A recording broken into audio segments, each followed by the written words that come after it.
Moin! Welcome back to the channel, everyone. We're checking out why Walmart failed miserably in Germany. Should be an interesting video. Obviously, I'm familiar with Walmart. We have Walmarts here in Canada. They're all over the place. All over the place. Yeah. All right. We have a few different chain stores like this. The big ones: Superstore, Walmart, Costco is one that we like though. We like Costco. Yeah, Walmart. It's American. It's American through and through, man. Let's check out why it didn't work in Germany. Let's go. Walmart is a $400 billion retail juggernaut that's become a multinational empire and the world's largest company by revenue. But even Okay, I did not know that it was the world's largest company by revenue. That's crazy. empires can fail, and there's one country in particular that Walmart failed spectacularly in, and that country was Germany.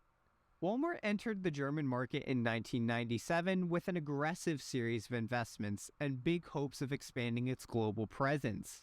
The company bought two existing German retail chains to gain an overnight presence in the country. But after struggling for nearly a decade, Walmart announced its exit from the German market in 2006 and sold its 85 German stores at a $1 billion loss. So what went wrong for the massive retailer in Germany? There are a lot of reasons for why Walmart ended up failing. I mean, I suppose in any country, it's hard to establish a new company that far along when there's already a lot of established grocery chains and grocery stores already in Germany. In Germany. But the number one factor in all of them is that Walmart failed to adapt its business strategy to the unique aspects of the German market and culture. Walmart thought that it could take the same approach in Germany as it did in the US, and the results were disastrous. Which is basically a high quantity of low quality items and cheap, their whole thing is budget and thrift and cheap items, but the quality is not there, right? With a Walmart spokeswoman later saying, quote, "It is a good important lesson, a turning point. Germany was a good example of that naivety. We literally bought the two chains and said, hey, we are in Germany, isn't this great?" End quote. As an example of this failure to adapt, when Walmart entered the German market, it began attempting to use its tried and true business tactic of offering the lowest prices in order to undercut the competition and gain market share. Hey. But Walmart had severely underestimated its German competition when it began to take this approach. The discount retail market is full of stiff competition in Germany because there were many strong established brands like Aldi and Lidl that Germans were already familiar with. These businesses had already built customer. I was going to say, I was already familiar with Aldi, and that's what I was thinking about at the beginning. You had these chains in Germany that had built and that have built, customer loyalty throughout the years, that you kind of are going to default to that company that has served you well in the past. And if you're saving, very small amounts by Walmart trying to undercut, then you're not going to go to Walmart. Loyalty and entrench themselves in the German market, which made it incredibly difficult for Walmart to come in as an outsider and take market share from these successful businesses. And when Walmart tried to undercut these businesses on prices, they fought back and lowered prices themselves. This ended up creating a pricing war, which the German government was not happy about. Germany's government accused Walmart of inciting a price war, in which it illegally sold products below their wholesale costs. This led the German government to intervene in order to prevent Walmart and other big chains from using these tactics that would drive smaller stores out of business. And the German government would force Walmart to raise many of its prices. This effectively ruined Walmart's strategy of pricing their competition out and forced them to compete for market share. Good, because you have these big companies that they only care about profits, right? And they don't care if they have a short-term loss, if they can eventually snuff out the competition. And it's interesting, we had a recent controversy in Canada. I don't know if anybody's aware of it, but one of the largest grocery chains and companies here is called Loblaws. And this company was now proven to be price fixing bread. So they were colluding to price fix bread and make it and sell it at a higher cost than they should have been, and they've just been ordered to pay, I think, $500 million, and I don't know where that money goes exactly. But yeah, these companies gouge the public. We've seen this through the recent inflation kind of crisis and things like that, and they're making skyrocketing profits, but they keep raising the prices regardless. In Germany, using other factors. Another major reason Walmart failed in Germany is that it insisted on imposing its corporate culture and practices in Germany, and these practices did not translate well to the country. At their best, these practices did not resonate with German customers, and at their worst, they actively hurt Walmart's reputation in the country. A large part of this mistake came from the fact that Walmart initially hired American executives to manage its German business, instead of hiring German executives who would have had a better understanding of the market and what German customers actually wanted.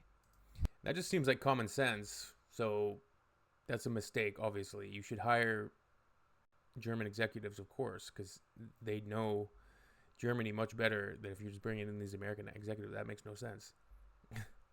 This would lead to many poor business decisions, like Walmart trying to sell packaged meat in their stores, when many Germans like to buy meat from the butcher. Walmart's employee policies surrounding customer service also were weird and off-putting to German customers. For example, the so-called 10-foot rule is one of Walmart's approaches to customer service. Sam Walton would famously encourage associates to take a pledge saying, "I solemnly promise and declare that every customer that comes within 10 feet of me, I will smile, look them in the eye, greet them, and ask if I can help them." Okay, the employees at Walmart here, I don't experience them doing this, but that would just annoy me.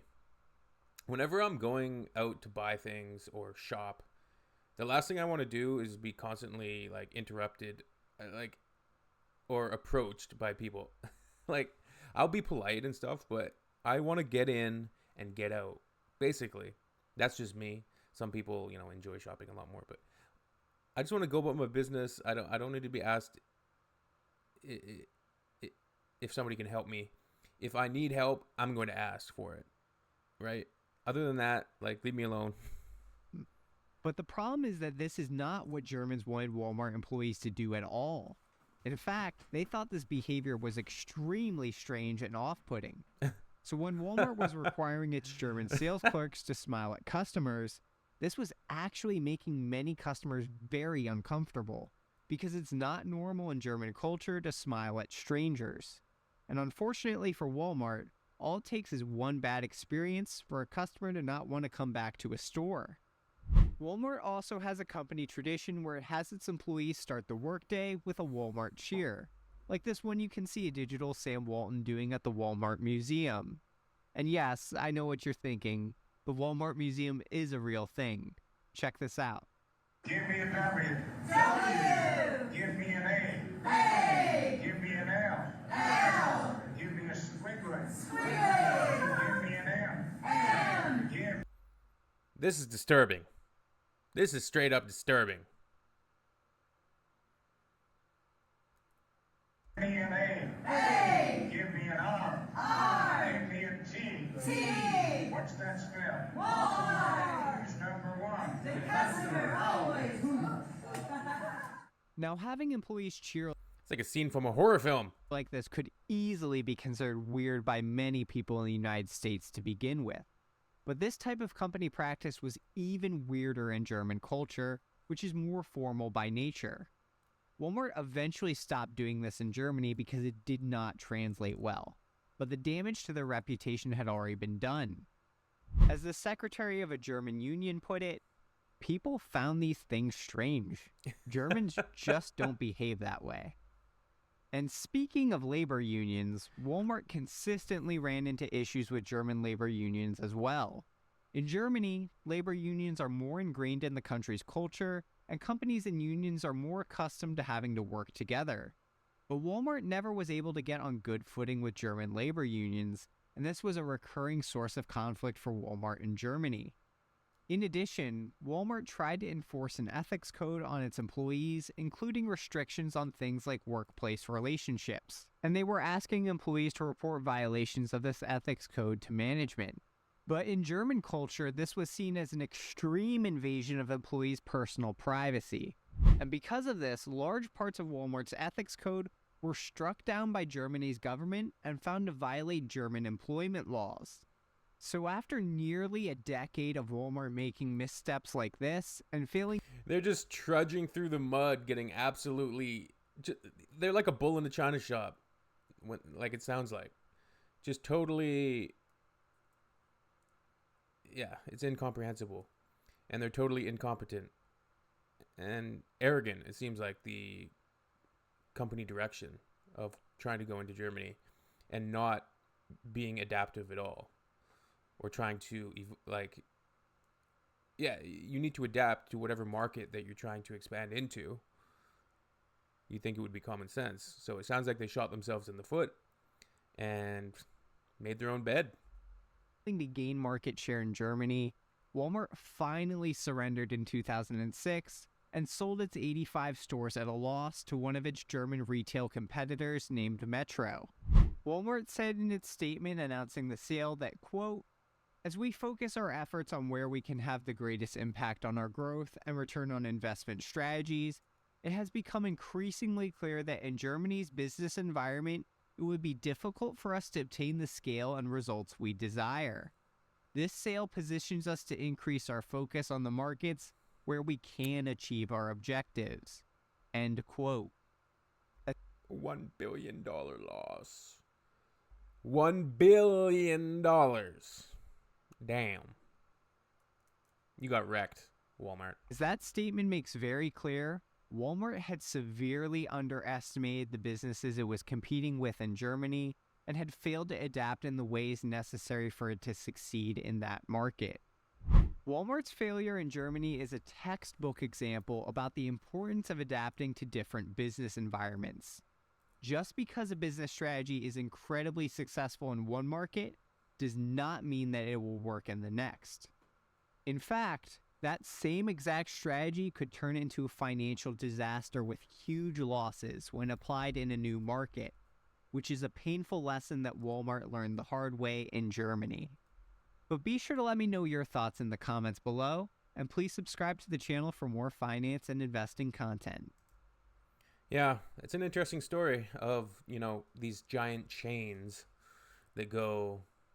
They think they can just operate and people are just going to come in and buy stuff. It's kind of like they put in the minimal amount of effort required, and they think that minimal amount of effort and just being there is going to attract customers. When in reality, customers, I think, in a perfect world, of course, they desire some level of effort, customer service, and true customer service, not just, oh, this is just my job. Walmart, huge fail. Interesting, though. Just got tanked. Just tanked completely.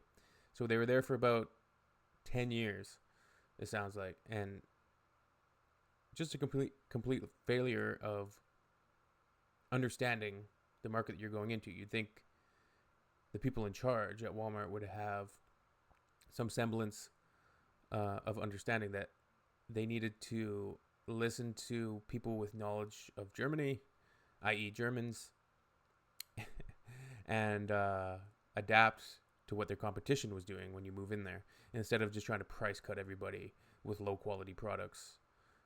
Yeah. All right. See you on the next one. Tschüss.